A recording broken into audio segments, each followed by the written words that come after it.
కేటీఆర్ కరీంనగర్ లో మాట్లాడుతున్నారు. లైవ్ లో చూద్దాం.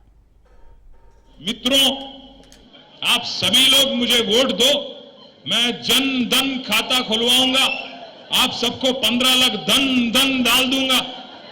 पढ़े 15 लाख 15 लाख వడలేగని మనకం ఎందుకో గాని మీరు బీజేపీ ఓట్లయితే బాగానే గుద్దుతురు. కరీంనగర్ 15 లాఖ లేదు, 15 రూపాయలు కూడా లేదు, వచ్చింది లేదు, చేసింది లేదు. సంవత్సరానికి 2 కోట్ల ఉద్యోగాలు ఇస్తా అన్నాడు. మరి 11 సంవత్సరాలలో 22 కోట్ల ఉద్యోగాలు ఇవ్వాలి. వచ్చినాయా ఉద్యోగాలు? రాలే. అక్కడ ఆ మోసం, ఇక్కడ 6 గ్యారంటీలు, 420 హామీలు, 420 మాటలు, ఇక్కడ ఈ మోసం. అందుకే నేను చెప్పిన నక్క కథ ఒక కాంగ్రెస్ గురించో రేవంత్ రెడ్డి గురించో కాదు, ఇద్దరి గురించి. కాంగ్రెస్ బీజేపీ ఇద్దరు మోసగాళ్ళే. ఈ మోసం నిన్నీయాల చాలైంది కూడా కాదు. భారతీయ జనతా పార్టీ 1998లోనే ఆంధ్రప్రదేశ్ రాష్ట్రంలో ఆనాడు కాకినాడలో ఒక తీర్మానం పెట్టింది వాళ్ళ రాష్ట్ర కమిటీలో. ఒక్క ఓటు వేయండి బీజేపీకి, 2 రాష్ట్రాలు ఇస్తాం, ఒక ఓటు 2 రాష్ట్రాలు అని చెప్పి 1998లోనే కాకినాడలో తీర్మానం చేసింది. మరి ఇచ్చిండ్రా తెలంగాణ 98 తర్వాత? ఇచ్చిండ్రా అయింది? ఇయ్యలే. కాకినాడ తీర్మానం కాకెత్తుకపోయింది. బీజేపీ ఆ రోజు మోసం చేసింది. ఇక కాంగ్రెస్ మోసం అయితే చెప్పే అవసరమే లేదు. మొదటి నుంచి మోసం చేసుకుంటూ వచ్చిన పార్టీ తెలంగాణకు కాంగ్రెస్ పార్టీ. మనందరం గుర్తుపెట్టుకోవాల్సింది ఒకటి, ఇవాళ మనం ఉన్న ఒక ప్రత్యేకమైన పరిస్థితుల్లో 24 ఏళ్ల నుండి 25వ సంవత్సరంలో అడుగు పెడుతున్న ఈ సందర్భంలో రాష్ట్రంలో ఏ మూలకి పోయినా, ఏ ఊరికి పోయినా, ఏ గల్లికి పోయినా, ఏ మనిషిని ఇట్లా కదిపినా ఒక్కటే మాట వినబడుతున్నది. పోయి ఒక రైతును అడగండి, ఏ ఊళ్ళోనైనా సరే, అది మా గంభీరావుపేట మండలం నర్మాల కావచ్చు, లేదా ఇక్కడ ఎల్కతుర్తి దాకా కావచ్చు, లేదా అక్కడ పోతే మంతినిలో కాటారం దాకా కావచ్చు, ఇంకొకడ కావచ్చు. ఎక్కడ పోయి ఏ రైతును ఒక్కసారి ఇట్లా ఒక్క మాట మాట్లాడించినా గుడ్లకెళ్ళి నీళ్ళు వస్తున్నాయి. బాధ మామూలు బాధ వ్యక్తం చేస్తలేరు. ఏం చెప్తున్నారు? కేసీఆర్ ఉన్నప్పుడే బాగుండే అన్నా, కేసీఆర్ ఉన్నప్పుడే మంచిగుండే, అన్యాయం అయిపోయింది, బతుకు ఆగమైపోయిందని చెప్పి మాట్లాడుతున్నారు. నేను చెప్పేది కరెక్టేనా కాదా? ఒక్క రైతు కాదు, ఎక్కడికక్కడ రాష్ట్ర వ్యాప్తంగా పంటలు ఎండిపోతుంటే, రైతు బంధు పడక బాధ అవుతుంటే, రుణమాఫీ కాక బ్యాంకుల చుట్టూ చెప్పులు అరిగేటట్టు తిరుగుతుంటే రైతులకు ఇవాళ ఎవరు గుర్తొస్తున్నారు? ఎవరు గుర్తొస్తున్నారు? కేసీఆర్ గుర్తొస్తున్నాడు. కేసీఆర్ గారు కూడా చెప్పిండు, కాంగ్రెస్ కు ఓటేస్తే రైతు బంధుకు రామ్ అవుతుందని చెప్పిండా లేదా? మరి అయిందా లేదా? 10,000 ఇస్తుండు కేసీఆర్ బిచ్చం వేసినట్టు. మేము 15,000 ఇస్తాం, మేము ఇందిరమ్మ రాజ్యం తెస్తాం. మనోళ్ళు మర్చిపోయింది ఇందిరమ్మ రాజ్యం అంటే ఏందో. ఇందిరమ్మ రాజ్యం అంటే ఏంటిది? ఎమర్జెన్సీ రాజ్యం, పోలీసుల రాజ్యం, అణిచివేత రాజ్యం. సోషల్ మీడియాలో ఒక పోస్ట్ పెడితే పోలీసుడు ఫోన్ చేస్తాడు, వాడిని దొంగలు వాడు ఇడిచిపెట్టిండు పోలీసుడు. బీఆర్ఎస్ వాళ్ళు ఎంబడి వాడుడే నేర్చుకున్నాడు. పోస్ట్ పెట్టగానే ఫోన్. నేను ఒక్కటే మాటిస్తున్నా మీకు, నేను కేసీఆర్ గారు అంత మంచోని కాదు. మళ్ళా మన టైం వస్తుంది, మళ్ళా బరాబర్ మన టైం వస్తుంది. వచ్చినాక పేర్లు రాసి పెట్టుండ్రి, ఒక్కొక్కరిని ఏమేం చేయాలో అని చేద్దాం. వదిలిపెట్టే సమస్య లేదు. దబ్బన కొంతమంది అనుకుంటారు, మేము రిటైర్ అవుతాం, ఇంటికి పోతాం, మమ్మల్ని ఏం బిక్తారు అనుకుంటున్నాము. రిటైర్ అయి వేరే దేశానికి పోయినా రప్పించి తప్పకుండా అన్ని లెక్కలు సెటిల్ చేస్తాం, హిసాబ్ కితాబ్ మొత్తం చూస్తాం.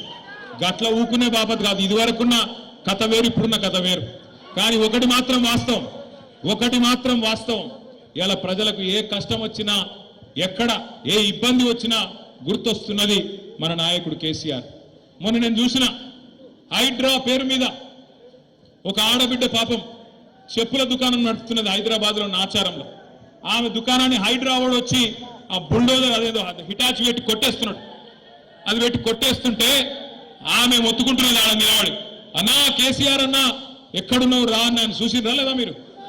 అగో ఇలా రాష్ట్రంలో ఎవలకు ఏ కష్టం వచ్చినా ఆటో డ్రైవర్లు తమ ఆటోలు వెనుక రాసుకుంటున్నారు, అన్నా తప్పైపోయింది, అన్యాయం అయిపోయినాం, ఆగమైపోయినాం, కేసీఆర్ గారు ఎక్కడ ఉన్నావు అని ఆటో డ్రైవర్లు యాడ్ చేసుకుంటాను, ఉద్యోగులు యాడ్ చేసుకుంటాను.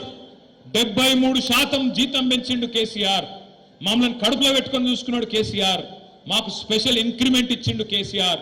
కానీ ఇవాళ ఈ ప్రభుత్వాన్ని నమ్మితే 5 డిఏలు బాకీ ఉన్నాయి.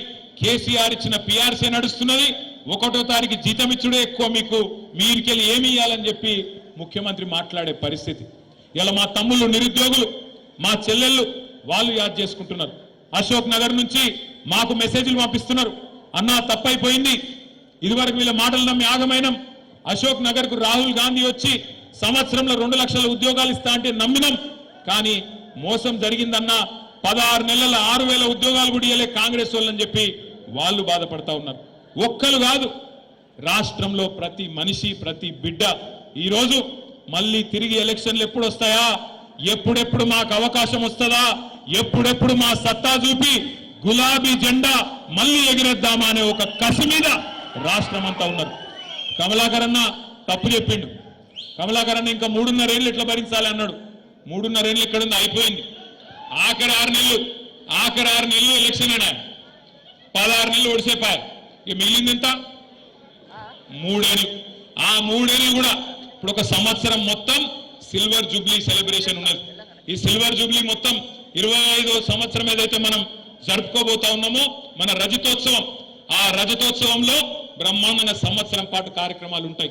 అన్ని జిల్లాల్లో కార్యక్రమాలు ఉంటాయి, అన్ని నియోజకవర్గాల్లో కార్యక్రమాలు ఉంటాయి, హైదరాబాద్ లో కూడా కార్యక్రమాలు ఉంటాయి.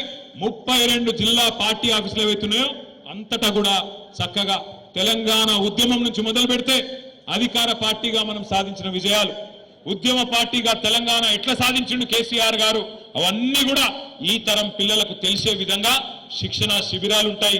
ఈ తరం పిల్లలకు తెలిసే విధంగా ఫోటో ఎగ్జిబిషన్లు ఉంటాయి, డాక్యుమెంటరీలు ఉంటాయి. సంవత్సరం మొత్తం అదే పని చేద్దాం.